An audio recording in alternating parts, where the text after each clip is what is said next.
Yo, it's your host again, the one and only Yano from Chicago, and this is 101 Sports Talk. Let's go.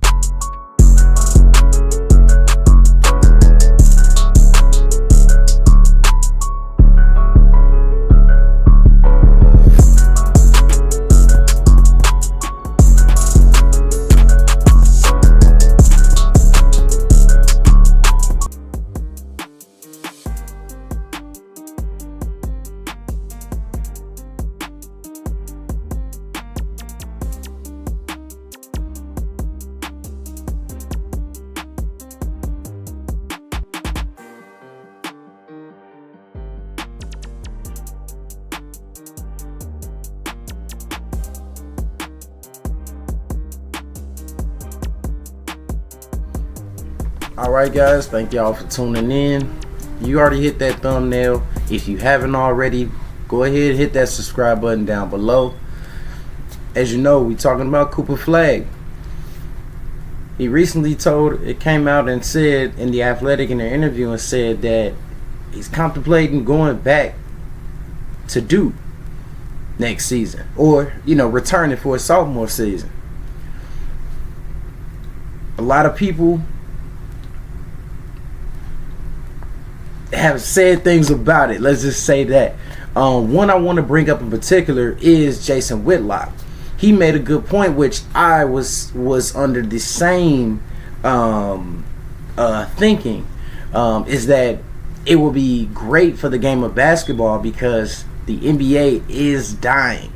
The style of play, the brand of play, the face of the NBA has been one of the main conversations or topics at hand, which as of last week, or around the All-Star weekend, Anthony Edwards was asked, does he want to be the face of the league, and he denied or said that, hey, I don't want that shit.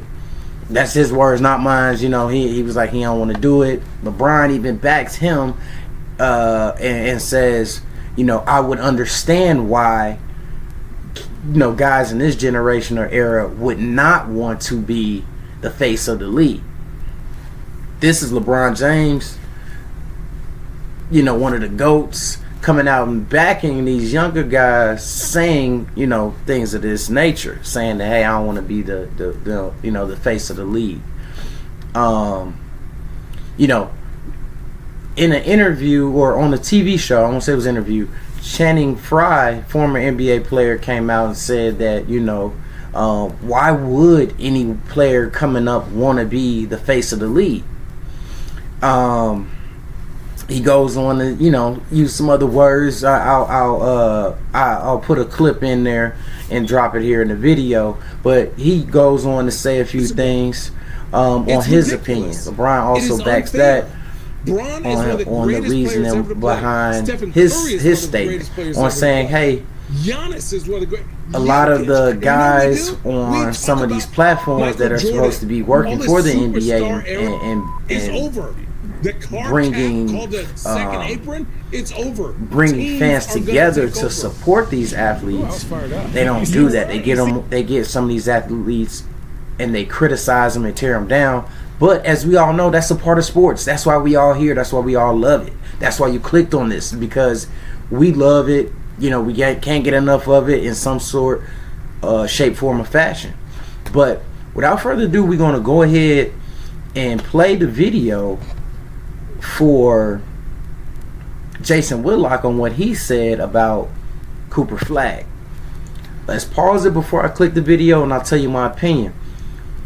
I think that Cooper Flagg should go back and return to Duke for a second season. So with him coming out and saying this shit, I'm thinking about coming back. I love it. As I was talking to some people outside, and it would change the game so much because of the era that we're in, where kids are actually getting paid the NIL money to stay in school. So if you imagine if some of these guys actually not only teamed up, but actually stayed at some of these programs for 1, 2, 3 years, and really commit to a long-term goal with one program, not only does that make the program have a better chance or success rate at getting better recruits, keeping better recruits, making a lot of money once they make it to the tournament, which is going to be coming up here in a few weeks. And so we're going to actually get into some of the players that's going to be coming out in this draft, because this past draft, what I noticed is a lot of people don't actually know some of the guys before they even come out. So we'll get into some of the guys to watch before the season starts. But Cooper Flagg would change the game of basketball if he went back. He would change it back to the eras where you had Duke, where you had the Shane Battiers and the Chris Duhon and the Kansas Jayhawks, when they had Julian Wright and those traditional teams where that program has a sophomore, a junior, or a senior on their team that is seasoned and ready. So now, once this guy comes out of college and he goes into the pros, he's more susceptible or more likely to succeed, because he has been through a lot more. He has faced not only a lot more competition, he's probably played more competitive games. He's probably played in a few more tournament games. Hopefully he's probably played in the big tournament a few times. So now he's got all this experience. So when you plug and play one of those guys in the NBA, you don't have a lot of guys that's just playing off of athleticism, and they're taking 2, 3, 4 years for them to actually start to see where their ceiling really is. Because some of these guys are coming in the league at 19 years old, whether they go 1 year or one and done in college, or they go overseas and do the LaMelo Ball route, and then they come back, and enter the draft, and then they still have to, find minutes just to carve out their role on a team and develop. Or some of the guys are going down to the G League and stuff like that, and get washed from team to team, traded here to there, and really don't get a chance to develop. Once they made it, or they're eight years into the league, when really they could have spent a few dedicated years in college playing high level competition, and now to get compensated for your hard work and dedication. It could pay off dividends for not only the brand of college, which I think college basketball is a sleeping giant, and also college football, which has always been there, but I think could compete or be on tiers right below like the NFL. But the NBA better wake up, and I think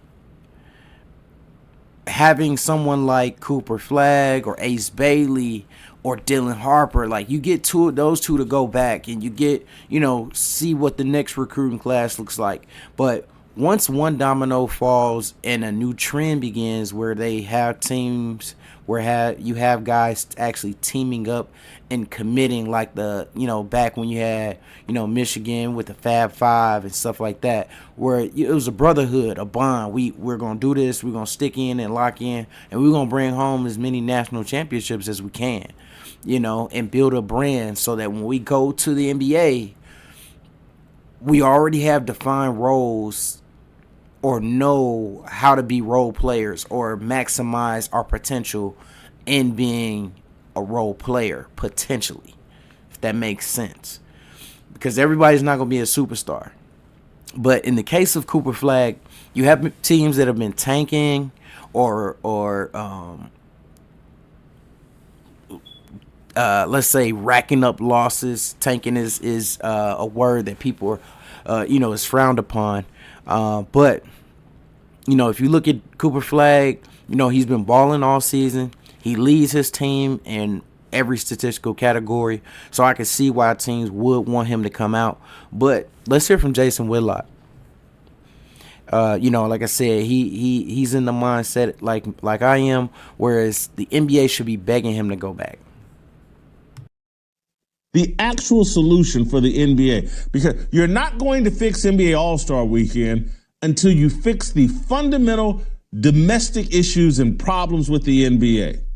And so Cooper Flagg, in an interview, I believe, with The Athletic, give me this quote, in an interview with The Athletic, indicated he would like to perhaps come back and play another year at Duke.